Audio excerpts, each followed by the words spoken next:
il y avait besoin quelque part aussi de cette volonté d'exorciser ce qui m'était arrivé, ce que j'ai pu vivre, tous les sentiments que j'avais à ce moment-là, et d'autre part aussi de toucher à des thèmes qui sont malheureusement encore toujours prégnants dans notre société maintenant, à savoir le cyberharcèlement et la grossophobie.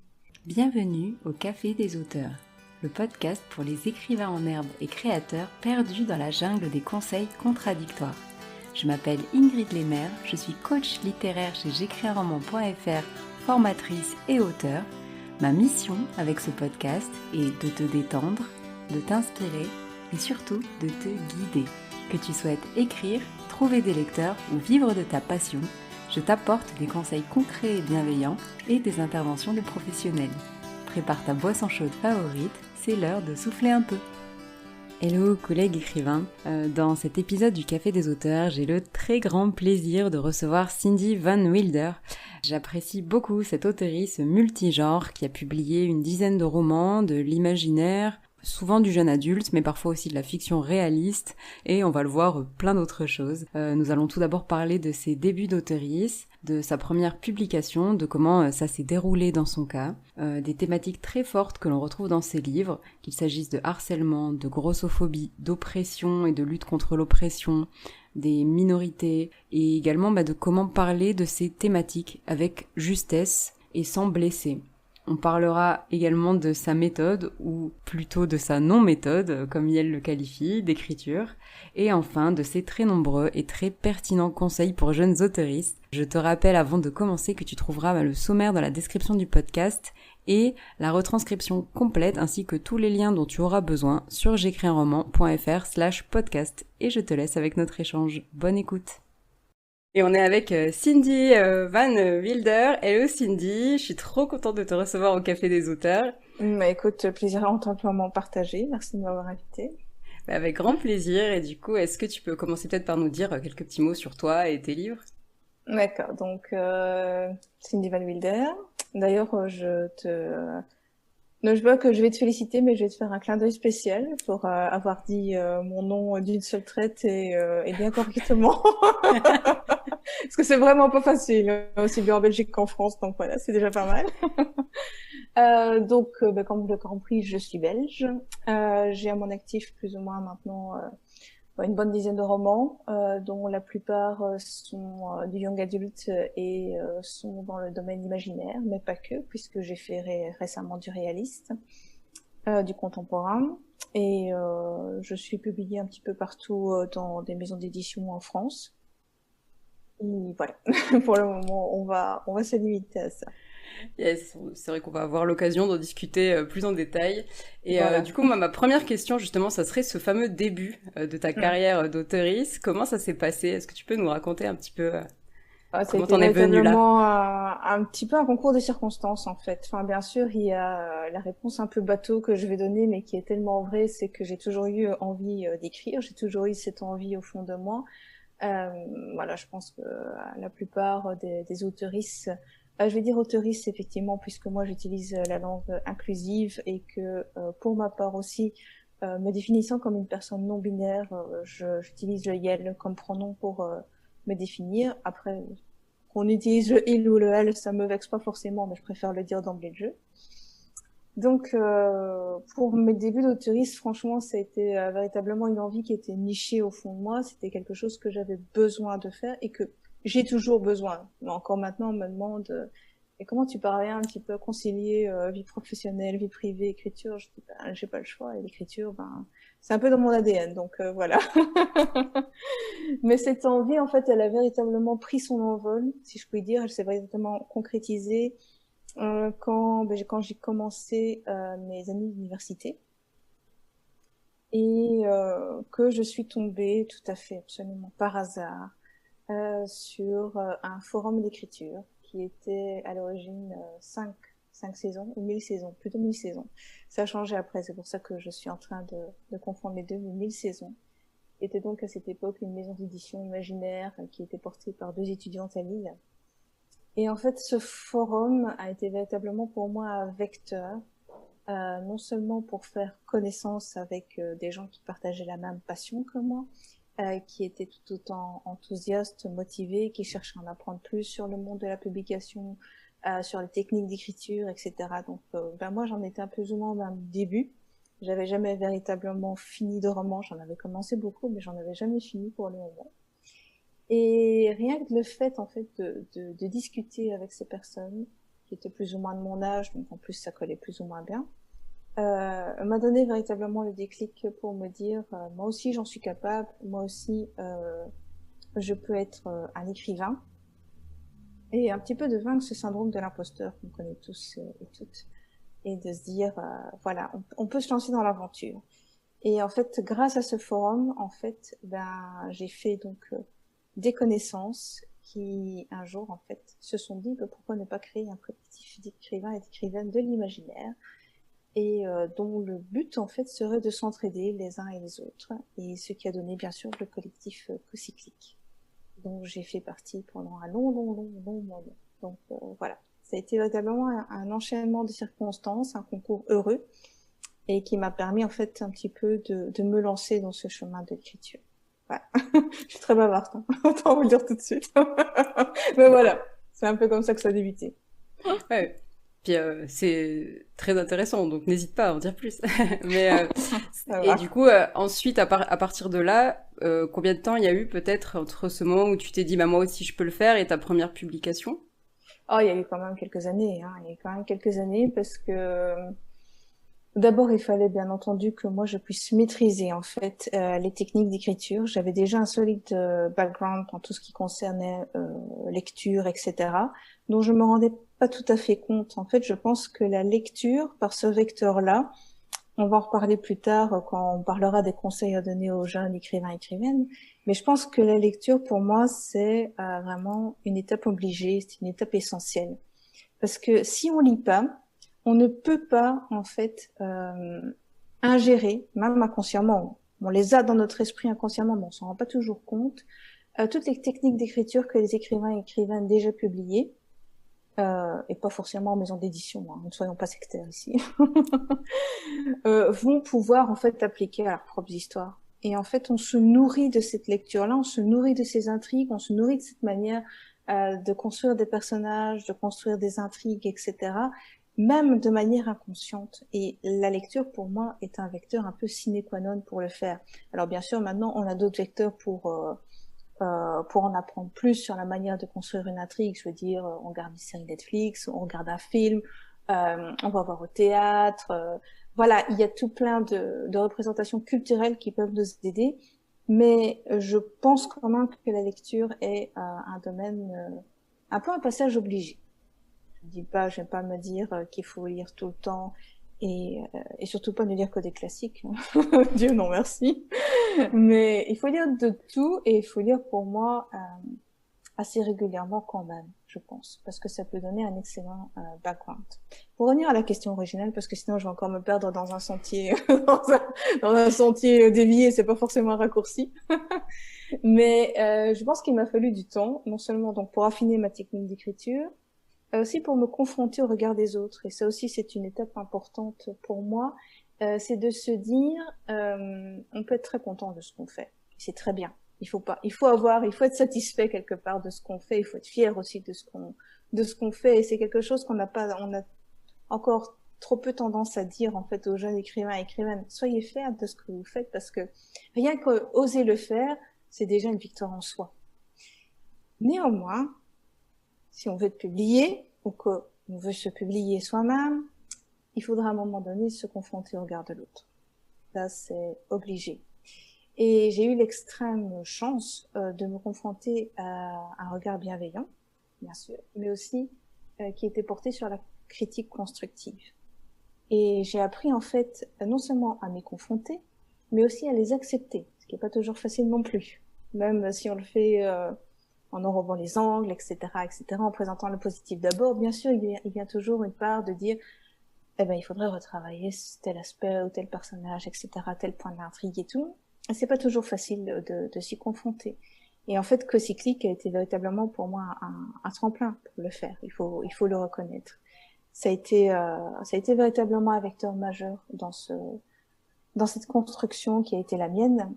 Et Et voilà, sans les membres de ce collectif, je pense pas que ma carrière, d'ailleurs je l'ai toujours dit, je pense pas que ma carrière serait là où on en est maintenant.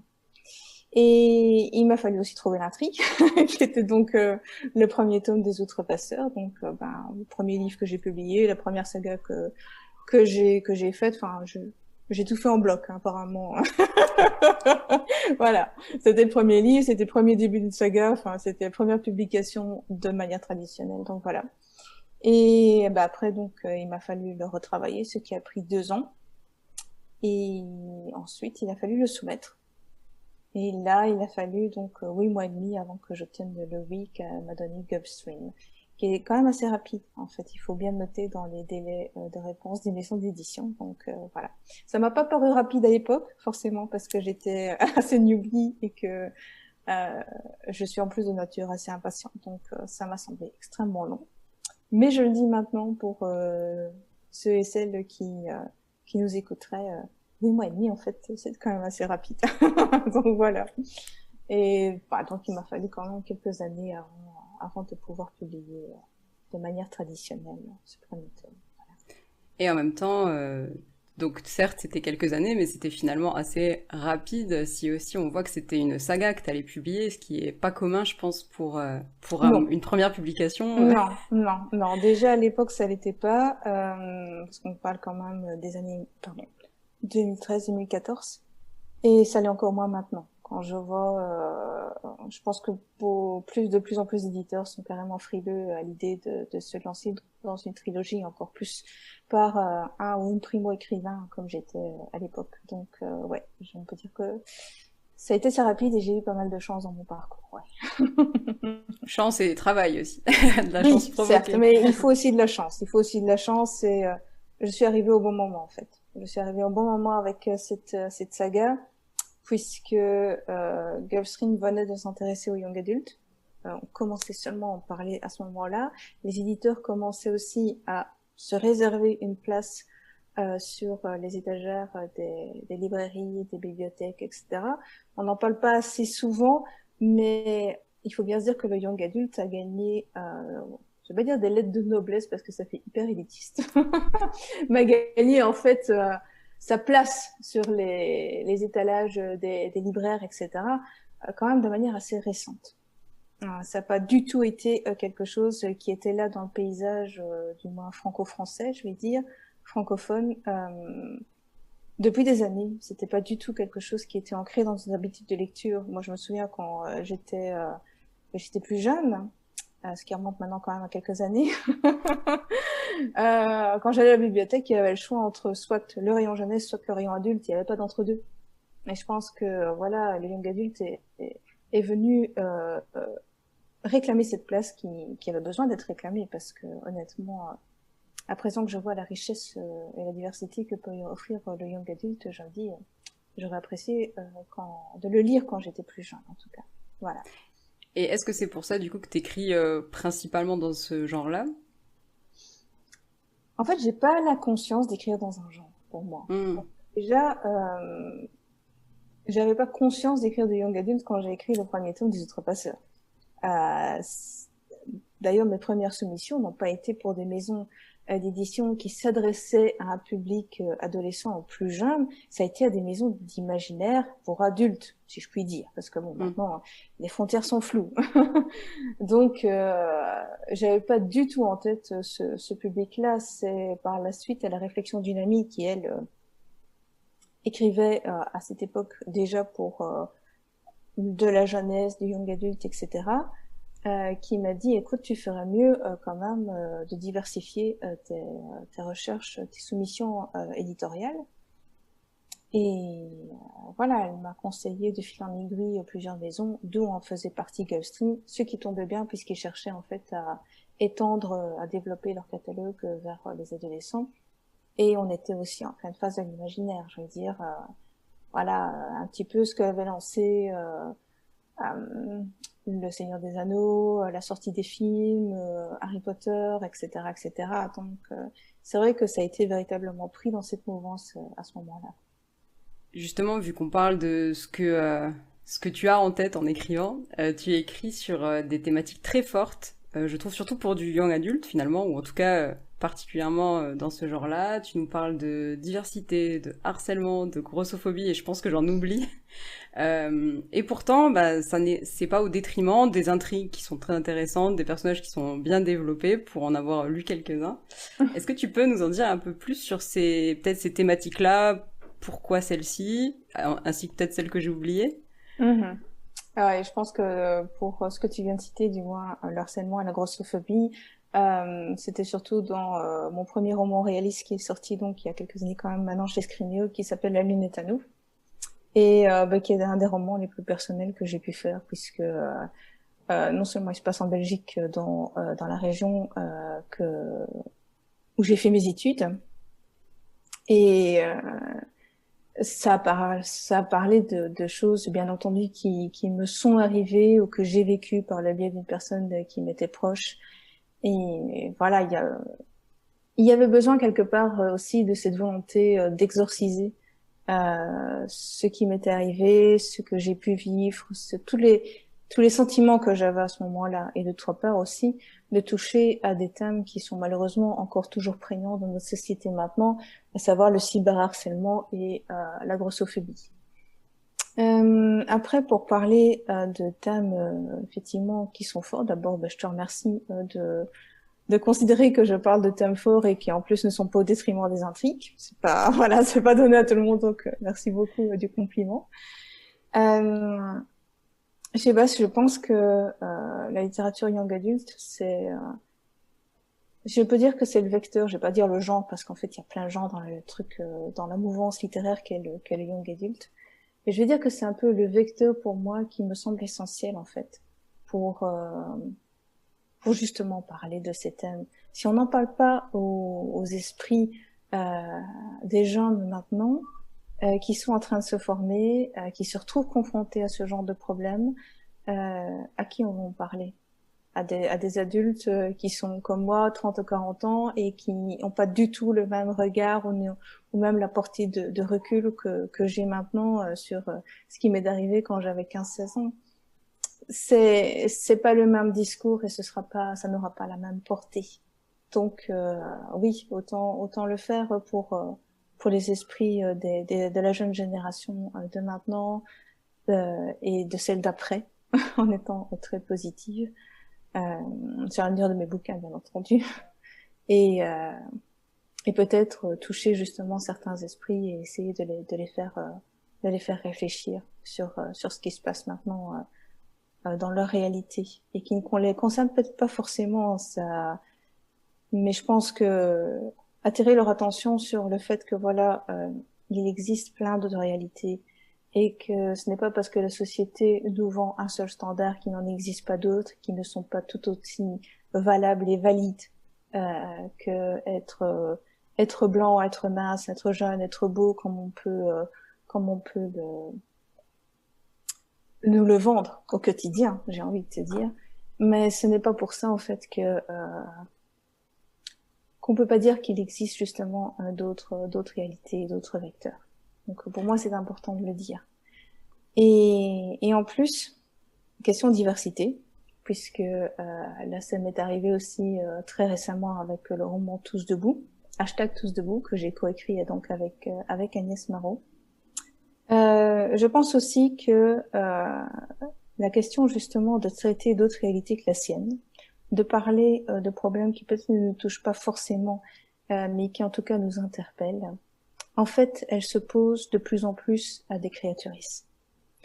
Et parce qu'on se rend compte de la diversité du monde qui est autour de nous et qu'on se dit qu'on peut pas la nier. Ou tout au moins pour la plupart d'entre nous, je pense. Voilà, on n'a pas forcément envie de se dire on va peupler nos intrigues avec toujours le même genre de personnages, comme j'ai dit, blanc, jeune, mince, beau, etc. Moi, c'est pas mon style et j'ai pas envie de parler jusque de ça en fait. Mais encore faut-il bien en parler. Encore faut-il bien en parler, ne pas choquer et ne pas blesser les personnes concernées. Et ça, je pense que c'est un exercice qui s'avère en fait très difficile. Et je pense qu'il y a de plus en plus d'auteuristes qui peut-être n'osent pas en parler de vive voix, et je les comprends tout à fait, parce que sur les réseaux sociaux, on a vite fait de déformer ce qui pourrait passer pour une honnête demande de renseignements et d'informations. Et on sait les excès des réseaux sociaux en la matière.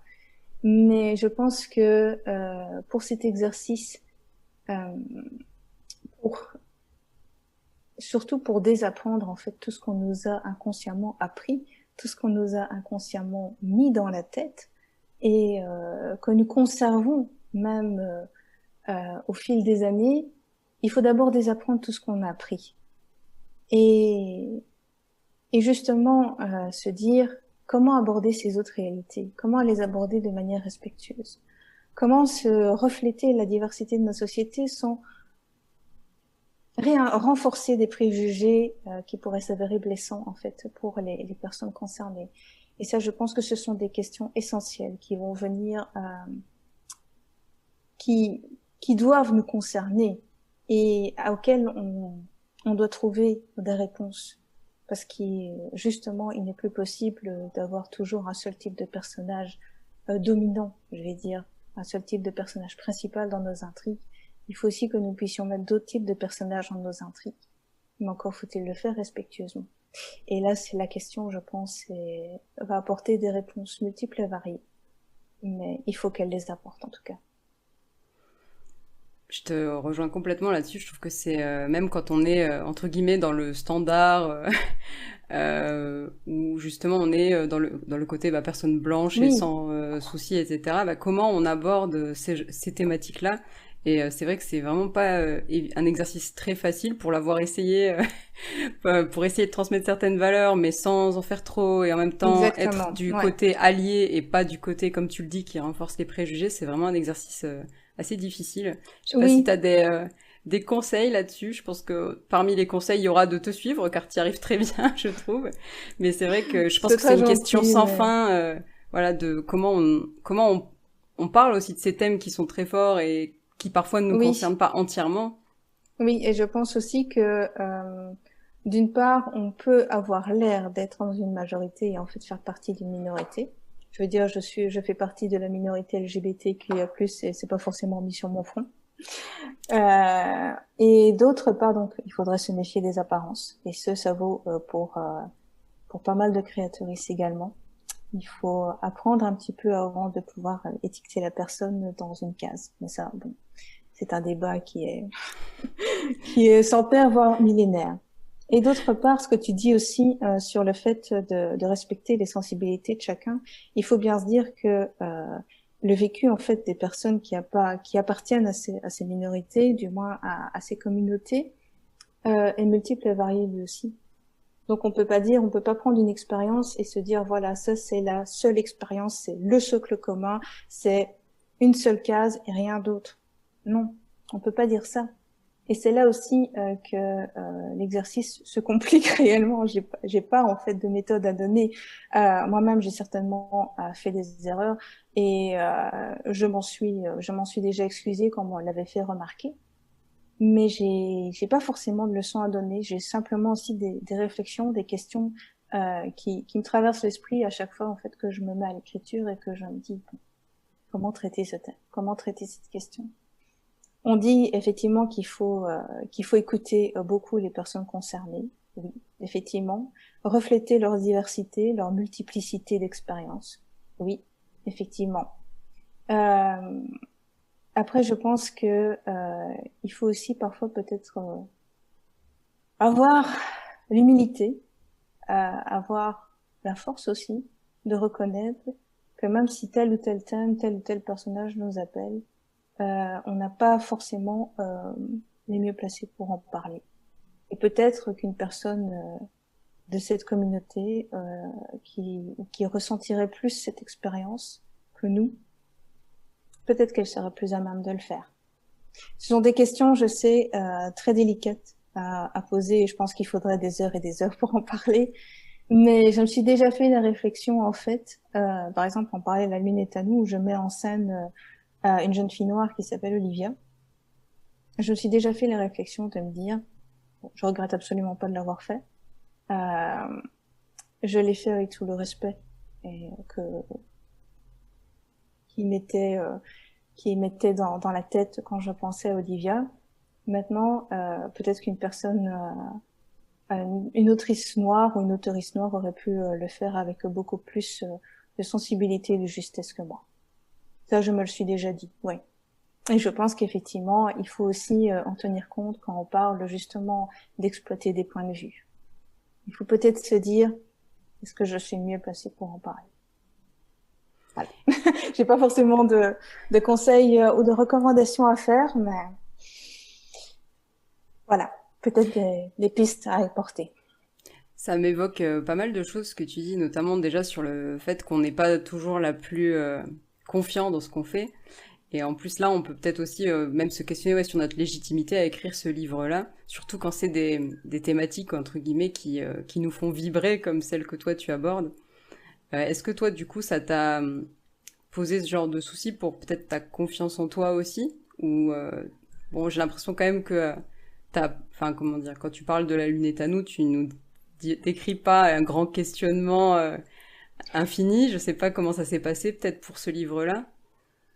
Pour la lune est à nous, en fait, je venais d'avoir fini donc la saga des Outrepasseurs, je cite un petit peu, et j'avais véritablement envie de changer de registre. Moi, ça m'arrive régulièrement. Je suis pas quelqu'un qui peut se cantonner, enfin pas se cantonner, mais je veux dire parce que ça fait très négatif, mais se dire voilà, j'exploite un registre et je me sens bien là-dedans. J'ai besoin d'aller voir autre chose. J'ai besoin d'aller voir ailleurs. J'ai besoin de me dire ah si je faisais ça, si l'idée m'appelle, etc., etc. Donc voilà, je suis quelqu'un qui est un peu touche à tout, multitâche. D'ailleurs, mon agente en sait quelque chose. On va en parler après, mais c'est clair qu'elle a déjà dû, elle a déjà dû se dire. Elle me fait faire des tournois à 180 degrés, donc voilà, je l'ai assez emmenée dans des thèmes qui nous étaient un petit peu ni connus, ni à l'une ni à l'autre, donc bon voilà, c'était assez expérimental, mais je pense que voilà, ça s'est plutôt bien passé dans l'ensemble. Pour ma confiance en moi, disons que forcément elle s'est renforcée au fil de ma carrière, puisque voilà, j'ai appris des choses, j'ai emmagasiné pas mal d'expériences, aussi au contact des professionnels de l'édition. Toutes mes éditorices, je peux dire, m'ont apporté quelque chose. Donc, je trouve que de ce point de vue-là, effectivement, ma confiance en moi s'est renforcée. Après, pour notamment les questions de diversité qu'on vient de toucher, je ne parlerai pas forcément de confiance en moi parce que je pense que ça n'a rien à voir avec la confiance en soi. En fait, ce serait plutôt la confiance en soi, de s'ouvrir au questionnement et de s'explorer un petit peu l'âme et de se dire tu écrivais peut-être d'une certaine manière avant et maintenant tu te rends compte que il y a d'autres questions qui te viennent à l'esprit avant même d'aborder les premiers mots d'une histoire nouvelle. Et donc je pense que c'est même pas une question de confiance en soi, c'est plutôt une question de respect en fait envers les autres et de se dire est-ce que moi je peux le faire d'abord parce que j'arrive à justement mêler intrigue, mêler personnages, mêler thèmes sans pour autant en faire un sermon parce que voilà pour finir au bout de 10 pages on avait compris que ça allait être chiant. Est-ce que l'intrigue est bien menée? D'abord il y a les questions de l'écrivain en tant que créatrice. Et puis il y a les questions, surtout en fait, je pense, qui agitent une grande part des créatrices maintenant, de se dire, j'ai envie de dépeindre le monde tel qu'il est maintenant, mais forcément, je vais me frotter à des questions dont moi je ne suis peut-être pas habituée ou peu habituée, ou j'ai un certain point de vue dessus, j'aimerais bien en voir un autre.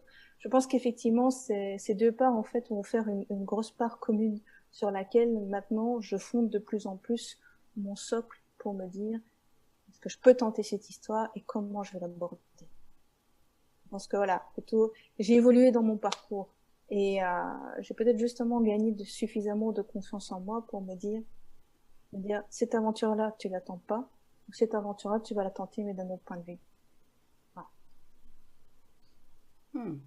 C'est très intéressant, ça me fait penser un peu à l'épisode 10 du podcast où on avait Aurélie Wellenstein qui nous disait qu'elle, ouais, en fait, pour elle, c'était vraiment son roman, c'était son moyen vraiment de faire passer son message, mais au travers de, enfin, ces intrigues-là, justement, ces histoires-là, on avait en fait en fond, finalement, en toile de fond, les thématiques, mais qu'elle, entre guillemets, misait tout sur une intrigue haletante, etc. Je sais pas si ça te parle, parce que c'est vrai que, qu'entre guillemets, tu t'abordes des sujets très graves, mais on pourrait, bon, vraiment en mettant des guillemets, les mettre un peu de côté et lire une histoire tout à fait bien construite, Oui, etc. Je sais pas si est-ce que c'est l'histoire peut-être qui te vient en premier lieu finalement, et puis petit à petit t'arrives à en général, tout ce sont les développer. personnages qui me viennent en Ah. premier. Ce sont eux qui commencent à me parler. D'ailleurs, je vais paraître, je vais paraître encore un petit peu, un effet peut-être Jeanne d'Arc avec des voix que j'entends et que je suis la seule à entendre. Mais c'est clair que c'est les personnages qui me viennent en premier. D'ailleurs, comme on parlait justement de la Lune des Tonneaux, je veux dire, moi, j'ai tout de suite eu Max et Olivia en tête. Euh, quelque part, de ces personnages, je commence à les interroger, à me dire, mais quelle est ton histoire et pourquoi est-ce que tu veux que que je la raconte? Et petit à petit, c'est tout un film qui se met en tête et l'intrigue qui en découle. Mais oui, ce sont les personnages qui me viennent en premier. Maintenant, je comprends tout à fait où est Aurélie et je pense que de toute manière, ces intrigues haletantes, elle y réussit admirablement bien. Enfin, je veux dire, voilà, c'est une écrivaine que j'admire beaucoup et que je lis toujours avec autant de plaisir. Et c'est clair qu'en fait, on a la mission un petit peu de divertissement, de divertir les lectrices, de lui dire, voilà, avec ce roman, tu vas passer quelques heures de très bon temps, tu vas oublier où tu es, tu vas t'évader, etc. Et en même temps, on peut se dire, ben, ce divertissement, il peut aussi être consacré à, à apprendre quelque chose, justement, ou à faire réfléchir, ou à donner des pistes de réflexion. Enfin, je veux dire, moi, ce sont des romans tels que ceux-là qui me font plus réfléchir, quoi. Et qui me disent, waouh, c'est extrêmement fort, quoi. C'est un peu comme si on vous foutait une claque dans la gueule, enfin plus, en plus doux, enfin voilà, en plus atténué, mais j'ai envie de ces romans-là qui font secouer et qui en même temps prennent en haleine, quoi. Du moins, pour moi, bien entendu. Je suis d'accord avec toi et je trouve qu'en plus, le fait de le vivre via une histoire pendant de nombreuses heures, du coup, ça a pas du tout le même impact sur nous que de lire, par exemple, un article sur le sujet pendant 5 minutes aussi. Et c'est ce que je trouve génial avec le fait d'écrire Ouais, des romans dans ces univers-là, c'est que c'est encore plus puissant, du coup, parce qu'on va passer par les mêmes émotions que les personnages. exactement, exactement. Et par exemple, parmi mes lectures récentes, dont justement du young adult, mais là par exemple du young adult anglophone, puisque voilà, je lis énormément en anglais. J'ai eu l'occasion aussi de pouvoir aussi développer mes propres réflexions sur de ma propre nature en fait, puisque j'ai dit que j'étais une personne non binaire, ça veut dire que je me reconnais ni du pôle masculin ni du pôle féminin. J'ai lu récemment donc le livre May the Best Man Win par je sais pas comment est-ce que je vais le dire, parce que ZRLO, on pourra me dire, on pourra me donner si jamais vous voulez une référence, vous pouvez toujours me contacter par mail ou par message privé, j'y répondrai. Et en fait, j'ai appris énormément d'abord sur la transidentité, sur le fait de pouvoir aussi se dire comment est-ce qu'on peut se positionne dans une société qui renforce tellement le fait de devoir se dire, devoir être binaire. Comment est-ce qu'on peut se positionner dans cette société-là quand on se reconnaît pas justement dans cette binarité? Et c'était hyper intéressant de le voir. En même temps, il y a toute une intrigue romantico-suspense, je veux dire, sur l'univers du campus américain, etc. Donc un univers qui ne m'a absolument pas connu, mais que moi j'apprécie de découvrir. Et en même temps, de voir le parcours de ces deux personnages, dont l'un justement est trans, est un homme trans. Voilà, ça m'a permis aussi d'ouvrir mon esprit et de me poser ces propres questions que le personnage se posait. Et tout cela, en fait, ça fait son chemin non seulement dans ma réflexion personnelle, dans la réflexion de la personne que je suis, mais aussi dans la réflexion de la créatrice, quoi. Donc voilà. On en revient un petit peu à la lecture qui anime toujours en arrière-fond des questions et des réflexions.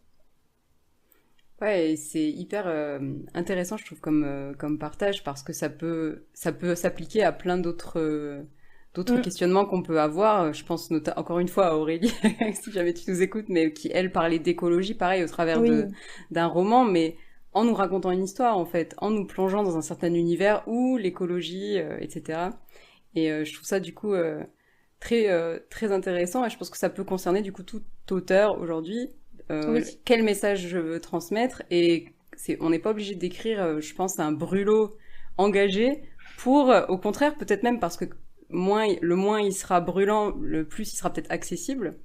Que si oui. dès les 3 premières lignes, on voit qu'on est dans une... que les partis pris sont très forts, ça marchera peut-être moins bien que si on fait progresser petit à petit sur le livre entier. On arrivera peut-être à Peut-être, mais toucher plus de monde. en même temps, ce roman-là, je veux dire, était sensible, était juste. Il faisait réfléchir, il m'a beaucoup fait rire aussi. Et en même temps, je pense qu'il était brûlant dès les premières lignes parce que on sentait en fait à quel point l'auteur avait lui-même en fait subi ce qui arrivait à un de ses personnages.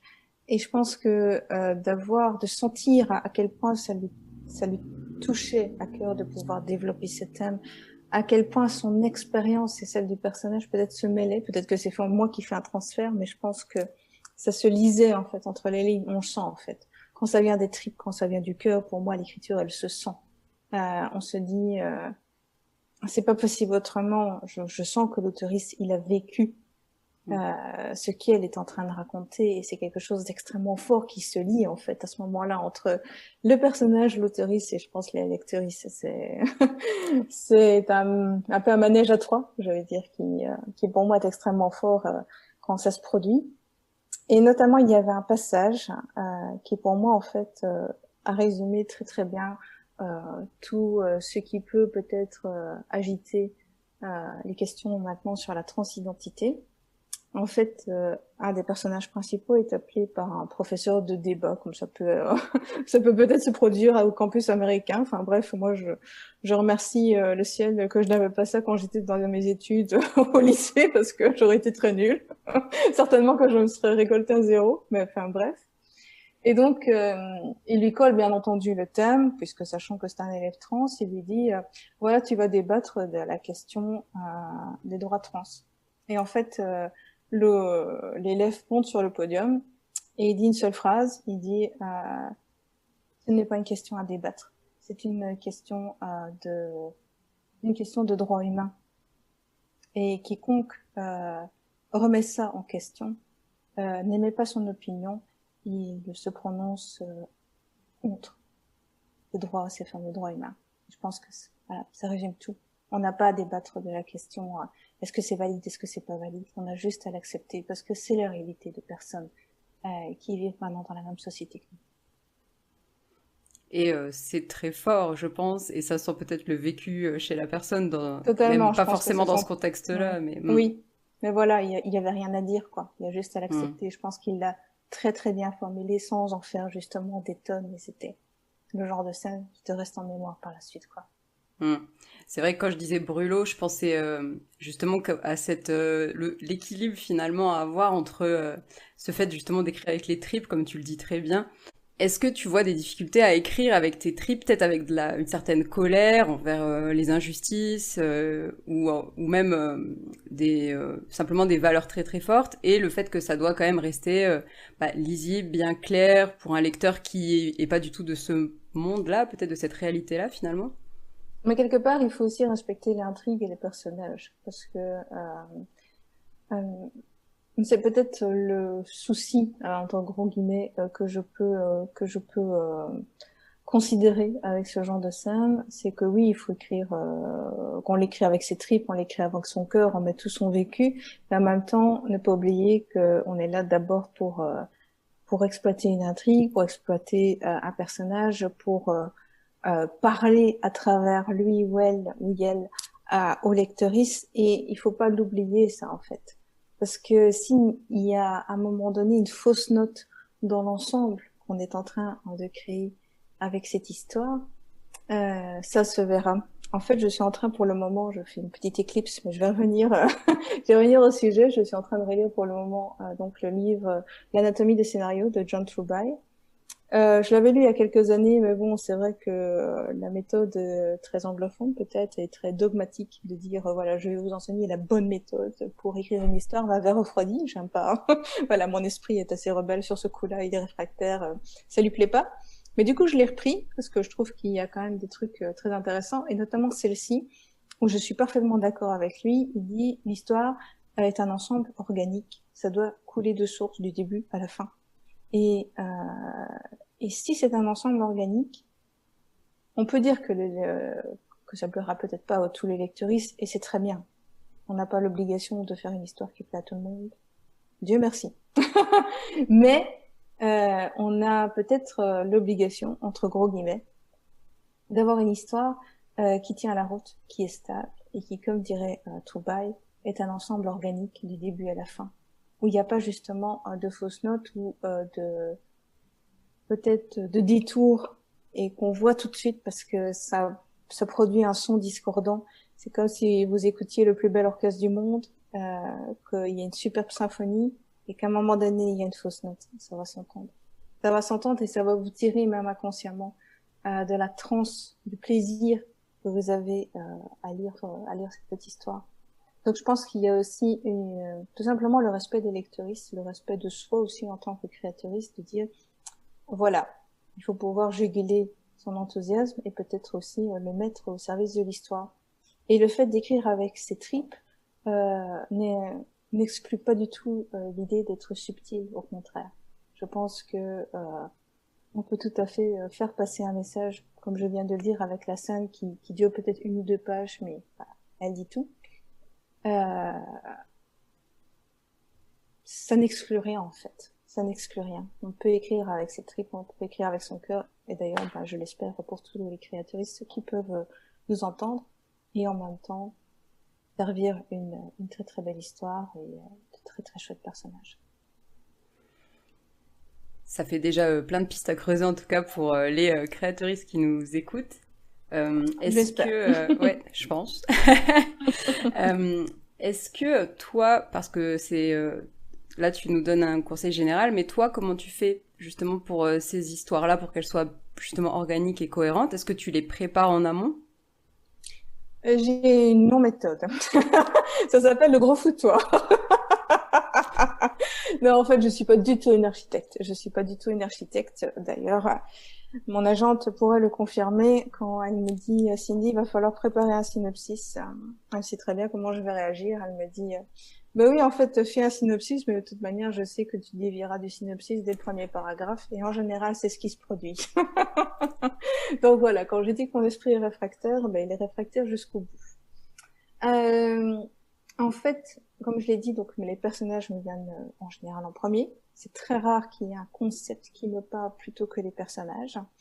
Voilà, ça se fait comme ça, je vais dire un petit peu chez moi de manière organique, de manière spontanée. Ce sont les personnages qui me parlent en premier. C'est eux en fait qui me donnent la matière première.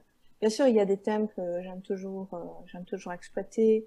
On a parlé de la diversité tout à l'heure, mais je pourrais dire aussi bon les abus de pouvoir en tout genre, le fait des inégalités, de cette recherche de plus de justice, de plus de solidarité, de plus de sororité aussi qu'on pourrait souligner.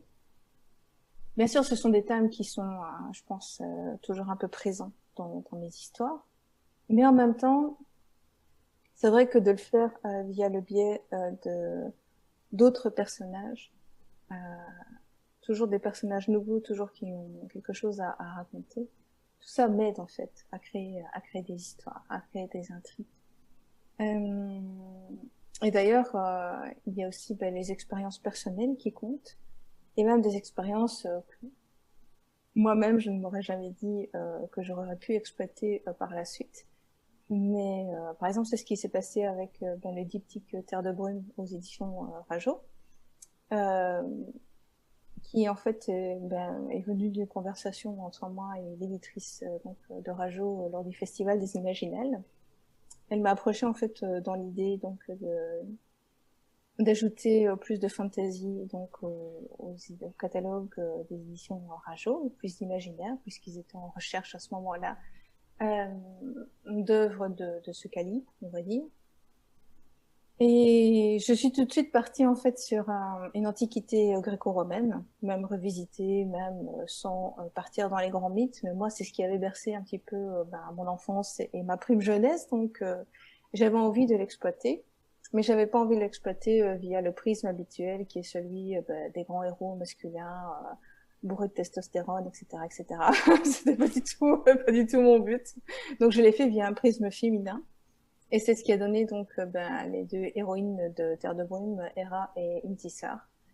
Et rien que de le fait en fait de le faire via un prisme féminin, il y a aussi le prisme de survivants dans un monde qui a été dévasté donc par la brume, donc un monde absolument post-apocalyptique, ce que j'avais envie de faire depuis très très longtemps.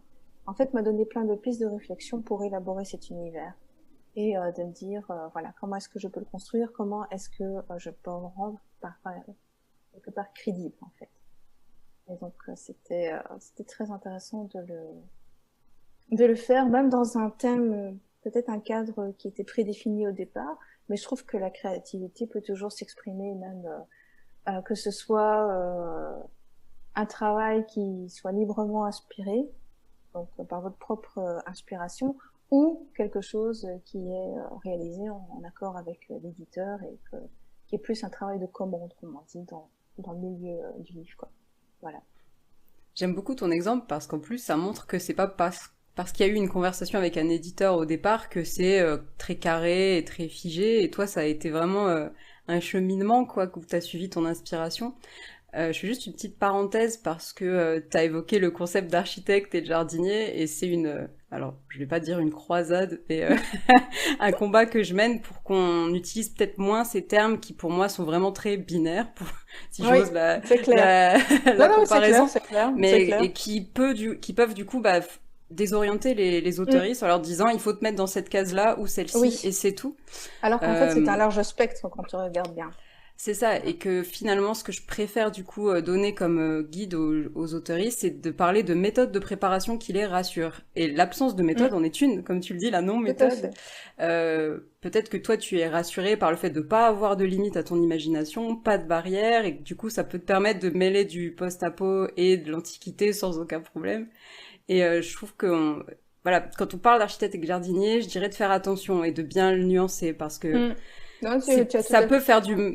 voilà, ça peut Oui, faire plus de mal que de bien finalement parce qu'on c'est peut clair. du coup s'embarquer dans des méthodes qui ne nous conviennent pas.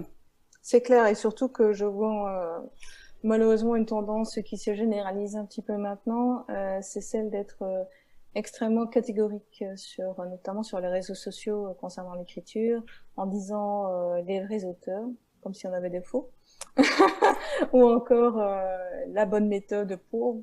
Il y en a pas de fausse. En fait, il y a qu'une seule méthode, c'est celle qui va vous coller, c'est celle qui va vous permettre de réaliser ce que vous avez envie de réaliser. Et pour ça, en fait, je pense qu'il faut multiplier les méthodes de création.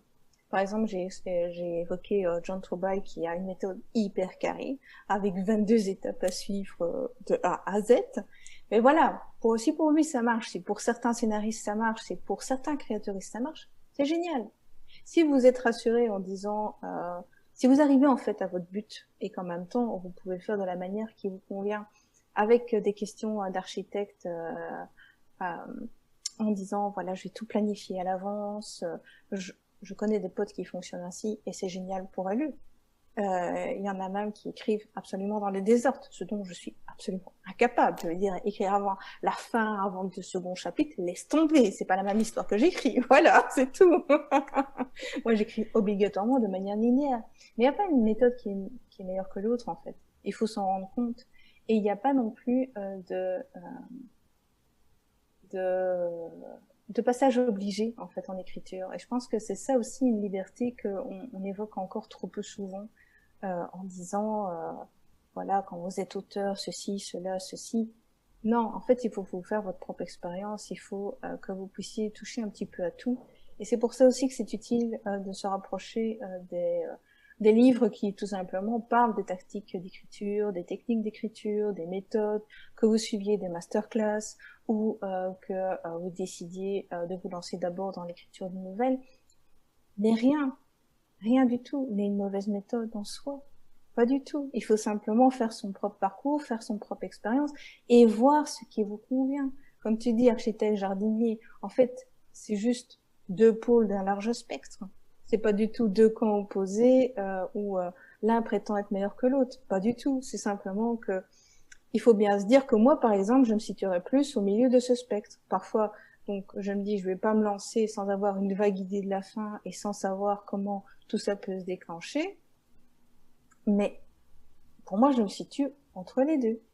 Et là-dessus, ben, c'est très bien de le voir plutôt comme un large éventail de possibilités plutôt que de restreindre ça à deux techniques bien rodées, quoi. Voilà, pour moi en tout cas. Oui, c'est ça, et ça c'est pour toi. Et Aurélie, justement, dans le fameux épisode, nous parlait d'un de ses romans. Alors, le nom m'échappe, je le mettrai dans les notes du podcast, mais moi, elle a vraiment suivi Troubaille de A à Z, et Ah oui. aucun problème. Et elle l'a fait une fois, et pour les autres romans... Pardon. Attends, vas-y, t'inquiète, je vais faire une petite pause, du coup. Sorry, j'ai avalé de travers. T'inquiète, c'est bon. Tu bois un coup. Elle l'a fait pour l'un de ses romans, et pour les autres romans, elle a testé d'autres choses, et tant mieux, ça lui a permis de trouver d'autres méthodes, etc. À l'inverse, Célia Flo, que j'ai eu en masterclass dans ma communauté Les Explorateurs, qui, il me semble, a la même agente que toi, oui, est aussi plutôt dans le côté improvisation, liberté, et du coup nous disait qu'elle se mettait aucune limite, mais par contre elle faisait un travail de correction peut-être du coup plus important pour vérifier bien la cohérence, le rythme, après coup. Je sais pas si toi c'est quelque chose du coup que tu fais ou ça dépend. Enfin, je parle pas du fait de corriger, mais peut-être de passer peut-être plus de temps sur la correction ou. Moi, c'est plutôt des cas de réécriture en fait, carrément. Ah, oui. En fait, je me lance dans la première version. Je vais dire que c'est un peu une phase test en fait. J'explore les possibilités, je vois comment peuvent se développer les personnages et parfois ça se développe pas du tout de la manière dont j'avais imaginé et c'est tant mieux. Je vois ce qui marche, je vois ce qui marche moins bien. Et en fait, arrivé aux 3/4 du roman, environ, c'est toujours plus ou moins cette étape-là. Je stoppe et je reprends tout à zéro. Et en général, je conserve très très peu de la première version que j'ai faite. D'ailleurs, je me souviens que quand j'ai écrit Hashtag tous debout avec Agnès Marot, qui était donc quand même la première collaboration à 4 mains que j'ai faite. Depuis, j'en ai entamé d'autres, mais je veux dire, voilà, ça c'était la première collaboration à 4 mains que j'ai faite. C'était quelque chose qui était un petit peu, pas un point litigieux, mais Agnès, je me souviens qu'elle me disait, mais cette scène-là, elle était bien dans la première version. Et moi, je disais, oui, mais je peux aussi la réécrire. Oui, mais elle était bien dans la première version. Donc, en fait, ce que je faisais, c'est que je prenais la première version et je l'adaptais, en fait, à la version actuelle qu'on a pu voir avec le bouquin entre les mains. Mais voilà, c'était un petit peu pour vous donner une méthode. Il est un peu une méthode, hein, je le reconnais tout à fait. Hein. Mais voilà, pour moi, ça marche et tant mieux, quoi. Voilà. Oui, puis ça, c'est une piste intéressante à creuser, de dire est-ce que maintenant, au bout d'un certain temps d'écriture, finalement, mon idée est suffisamment affinée, je peux peut-être revenir et me réorienter dans la... Et je le sens d'instinct quand je me dis, c'est pas la peine de continuer parce que tu as déjà une idée de ce que ça va donner la V2. Voilà. En général, c'est comme ça que ça se passe. Et c'est exactement, j'en étais là au début environ à la fin du mois de mai, quand j'ai stoppé la première version du projet sur lequel je travaille, et que là, je suis en train de faire la V2, et voilà, je sens que ça coule beaucoup mieux, et justement de manière beaucoup plus organique pour reprendre les termes de travail. Merci en tout cas de nous partager ta méthode, parce que je trouve que c'est très inspirant de voir vraiment tout l'éventail de possibilités qui s'offrent à nous, et notamment le fait qu'il n'y a pas de, comme on le disait, de méthode qui est à appliquer à tout prix. Est-ce que tu aurais d'autres peut-être conseils pour des jeunes auteurs? On en a évoqué pas mal, je pense, déjà dans l'épisode, mais peut-être qu'il y en a certains que tu aimerais nous partager. Je dirais aussi de prendre son temps.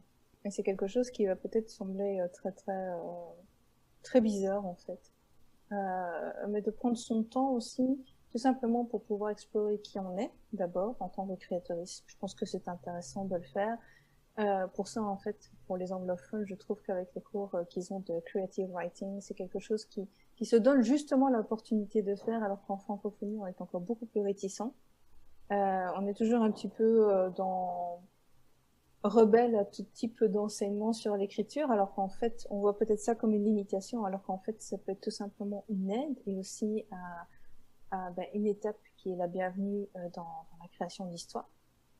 Comme je disais, suivre une masterclass, que ce soit donc il y en a plein maintenant, hein, que je veux dire, que ce soit par des autoristes ou par tout simplement des gens qui ont fait justement des études dans l'édition, etc., qui ont une certaine expérience. Tout simplement, ça peut être libérateur aussi de le faire, de se dire, voilà, j'admets que j'ai pas la science infuse et je vais voir avec ce que les autres en disent là-dessus. Je pense que ça peut être très bien. Donc prendre son temps, prendre le temps aussi de découvrir son histoire. Faut pas non plus tout de suite en fait se dire que la première version va être la bonne. Ben non. Comme je dis, c'est une phase test. Et il y a une phrase, je sais plus qui l'a dit, malheureusement. J'ai une mémoire assez catastrophique pour me souvenir de l'autoriste des citations. Mais il y avait une citation sur l'écriture que je trouve assez juste, quand on dit « La première version, c'est vous qui vous racontez à vous-même l'histoire. Et toutes les autres versions qui vont venir, ça va être pour les lecteurs ici. » C'est bien ce que ça dit, il faut se laisser le temps, il faut trouver la meilleure manière de raconter cette histoire-là. Que vous l'avez dans votre tripes, d'accord, vous l'avez dans votre esprit, ok, vous l'avez peut-être synthétisé de A à Z, très bien. Mais laissez-vous le temps de faire connaissance avec elle, avec son intrigue, avec son univers, avec les personnages, et de voir ce qui peut être le mieux, en fait, pour exploiter cette histoire. Et aussi, mais ça je l'ai déjà dit aussi quand j'évoquais le collectif d'où je viens, pas avoir peur du regard des autres, être bien entouré. Parce que je sais que c'est l'énorme chance dont j'ai bénéficié au début de mon parcours, c'est que j'étais bien entourée. Et je le suis toujours aussi bien, hein. Mais je veux dire, c'était hyper important au début de ma carrière, de me dire, j'ai des gens à qui je peux poser des questions. Non seulement sur l'intrigue, mais aussi, et là on va en parler, du milieu de l'édition. Parce que sinon, effectivement, j'aurais signé des contrats qui étaient absolument désastreux pour moi. Et heureusement, j'ai eu ces personnes vers qui me tourner et qui m'ont dit non, tu vas pas accepter ça parce que les conséquences, peut-être que à court terme ça aurait été très bien, mais à long terme ça aurait été désastreux pour toi. Et avoir cette connaissance professionnelle, je trouve qu'aussi c'est hyper important. Et heureusement, je vois des mouvements maintenant en francophonie qui permettent justement de se renseigner plus sur les droits des autoristes et tout simplement d'aborder les questions financières, parce que ça aussi, c'est encore un gros tabou alors que ça devrait pas. Mais voilà, ça aussi c'est important de pouvoir le dire. Donc être bien entouré, ne pas se laisser le temps et en même temps aussi se laisser le temps de prendre des informations. Parce que si vous voulez faire carrière dans le milieu de l'édition, autant être informé sur ce qui s'y pratique. Je suis tellement d'accord avec toi et je te remercie pour ce rappel. Pour info, si jamais tu nous écoutes et tu n'as pas écouté l'épisode 6 du podcast où on a une juriste qui nous parle pendant 1 heure de ces fameuses erreurs à ne pas commettre quand on signe son premier contrat. Alors effectivement, ça remplacera pas une communauté autour de soi, des professionnels, mais c'est déjà une première étape, je pense, pour éviter de se retrouver, comme tu le dis, dans de... Parce que j'ai déjà eu tellement de témoignages en privé d'autoristes qui me disaient voilà, j'ai signé alors que je savais que je devais pas signer ça mais j'avais pas d'autre choix ou je pensais ne pas avoir d'autre choix et je me disais mais c'est rageant quoi. C'est rageant parce que si ces personnes avaient été mieux entourées ou avaient pu simplement prendre le temps de la réflexion, si on les avait pas non plus pour certains pressés avec peut-être aussi à la manière d'un rouleau compresseur derrière en disant signe ou je t'écrase. Voilà, ça aurait été tout à fait différemment pour leur carrière et je sais que ce genre de choc aussi, ce genre de se dire on a pris peut-être la mauvaise décision et on s'en rend compte, ça peut endommager des créatrices et voilà, on n'en a pas vraiment besoin. Voilà.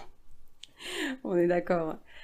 Alors du coup, j'aurais encore des milliers de questions à te poser, mais pour faire un peu court, est-ce que tu peux simplement nous dire quelques mots, parce que je trouve intéressant, vu que tu es représentée par une agente, quelques mots sur ton travail avec elle, comment ça impacte peut-être ta façon d'écrire?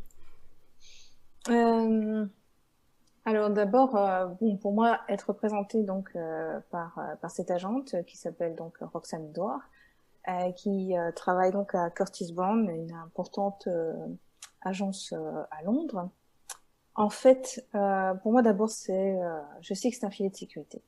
Parce que voilà, pour moi, c'est aussi la personne de référence quand j'ai un problème, quand j'ai une question, et que ce soit n'importe quoi sur la création, mais aussi tout bêtement sur les finances, sur les droits qui sont relatifs aux œuvres, etc. Je sais que je peux l'appeler. Je sais que là, Roxane sera à mon écoute. Et ça, je veux dire, c'est une tranquillité d'esprit. On gagne en sérénité, on n'a même pas idée, quoi. Et ensuite, je sais que c'est quelqu'un aussi qui va me suivre dans mes idées, parfois je sais qu'elles peuvent être elles peuvent être parfois bien originales pour reprendre un terme neutre, mais qui est aussi là pour me dire, pour me rappeler les réalités du terrain et tout simplement pour me dire ben ça j'aurais plus de mal à le caser. Ou ça, ben, le marché est pas prêt pour le moment. Parce que bon, ça aussi, il faut bien se dire que c'est une réalité avec laquelle il va falloir composer en tant que créatrice, c'est que parfois, ben, le marché, ben, il ne vous est pas favorable.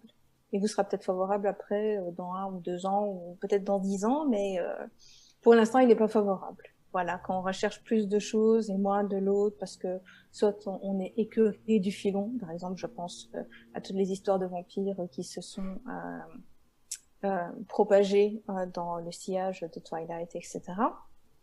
Notez que je ne pose absolument pas de jugement de valeur, je ne l'ai pas lu, je n'ai pas vu les films, donc voilà, c'est simple.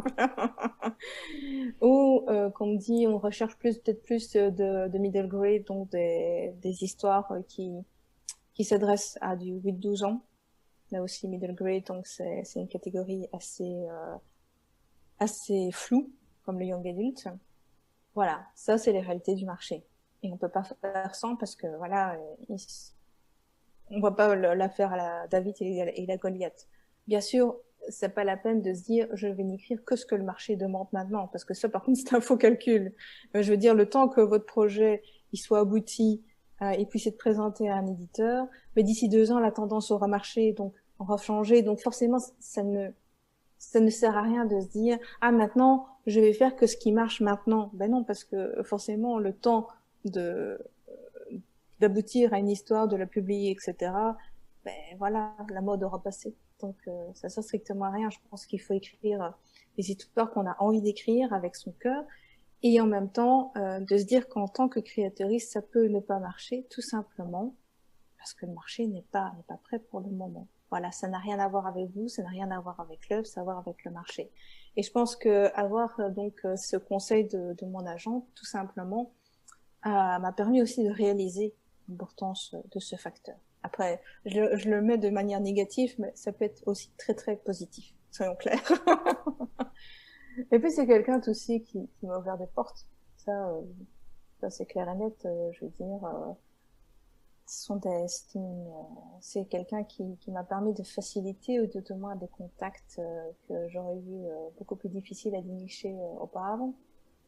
Quelqu'un qui m'a guidée aussi, par exemple, je pense à l'adaptation en podcast de Terre de Brume qui a été réalisée donc par la RTBF, une des 2 grandes chaînes de TV belges.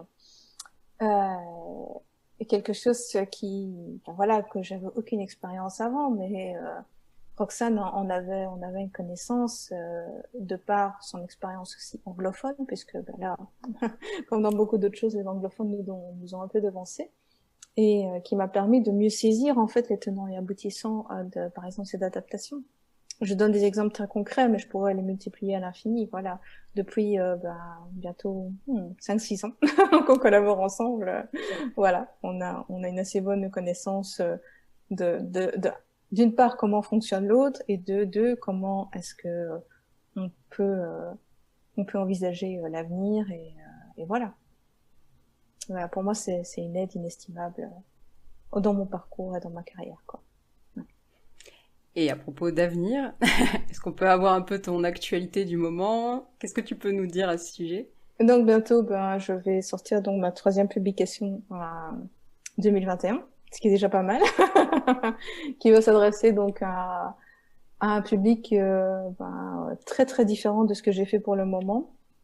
D'ailleurs, je vais t'en réserver la primeur maintenant parce que voilà, il va bientôt sortir, donc j'ai pas encore fait l'annonce officielle, mais du coup, je le fais ici. En fait, c'est un album pour enfants qui s'adresse donc, je vais dire, 5-6 ans en général, donc au niveau première lecture. Et il va être publié par Ozu. Et ce sera donc des contes et légendes des Ardennes belges. Donc quelque chose que je n'avais jamais fait jusqu'ici. Un patrimoine qui m'était un peu connu puisque je viens de Belgique, mais je ne suis pas des Ardennes. Donc en fait, j'ai fait aussi tout simplement une redécouverte de ce patrimoine. Et ça a été très très chouette de pouvoir aussi m'en imprégner et pouvoir tout simplement en prendre connaissance.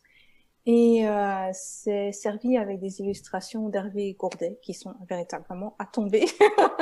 Je ne les avais pas vues avant d'avoir le BAT, donc le bon à tirer, qui est un peu l'épreuve définitive du livre avant qu'on l'envoie définitivement à l'imprimeur. Et franchement, elles sont véritablement à tomber et je suis très très contente en fait de m'être lancée dans cet exercice. Puisque là aussi c'était un exercice, c'était aussi quelque part une collaboration qui a été définie avec un cadre très précis. Et je suis contente aussi d'avoir pu aussi imprimer ma marque, même discrète, sur ces récits. Donc c'était très très chouette et normalement il sort pour la rentrée ici. Voilà. Waouh, super, c'est assez, c'est tellement éloigné de ce que tu as pu faire jusqu'ici. On voit vraiment que ça t'amuse, d'explorer de tous ces genres finalement. Oui, et puis c'est véritablement ça qui me porte aussi. Et en parlant de rentrée, donc il y aura donc la publication du podcast de la saison 2 et la dernière saison donc, parce qu'il y avait 2 livres, donc une saison par livre, donc du podcast Terre de Brume, que vous pouvez retrouver sur plusieurs plateformes, sur YouTube et bien sûr sur Ovio, le service de plateforme streaming de la RTBF. Je sais pas si c'est en revanche accessible en France. J'ai déjà eu beaucoup de questions là-dessus, mais je sais pas.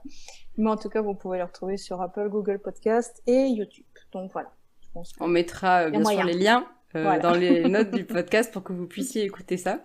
Voilà. Merci 1000 fois Cindy pour tous ces conseils, pour cette découverte aussi de tous tes différents univers. Tu nous montres qu'on peut écrire et s'amuser sans rentrer dans des cases et je trouve ça fantastique, qui est inspirant. Je sais pas si tu as un mot de la fin peut-être.